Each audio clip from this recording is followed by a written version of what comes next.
இங்கே குறையும், அங்கே ஏறும். இங்கே குடிச்சு வச்சுங்க, அது குறைஞ்சிக்கிட்டே இருக்கும். ஆட போப்பா, அந்த அம்மா ஒன்றும் அவுக்க மாட்டேங்கிறாங்க, சரிப்பா விடு அப்படின்ட்டு. ஏன்னா இது ஷோ பிஸ்னஸ், சினிமாங்கிறது ஷோ பிஸ்னஸ்.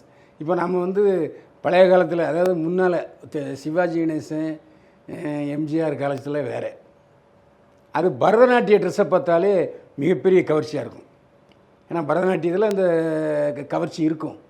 அதேமாதிரி இந்த மடிசாரில் அந்த இது அது ஒரு பெரிய கவர்ச்சி அந்த காலத்துலலாம். அது அந்த காலம், இது இந்த காலம். நாம் அப்போ இட்லி தோசை பொங்கல் வடை சாப்பிட்டோம். இப்போ பசங்க பாருங்க, போப்பா வாந்தி வருது தோசை சாப்பிட்டா, நீ பர்கர் சொல்லு அப்படின்னு சொல்கிறாங்க, பிஸ்ஸா சொல்லு அப்படின்னு ஆர்டர் பண்ணி சாப்பிட்றாங்க. என்ன காரணம் தெரியுமா? அதாவது பிஸ்ஸா பர்கர்லாம் வந்து வீட்டில் செய்ய முடியாது சாமி.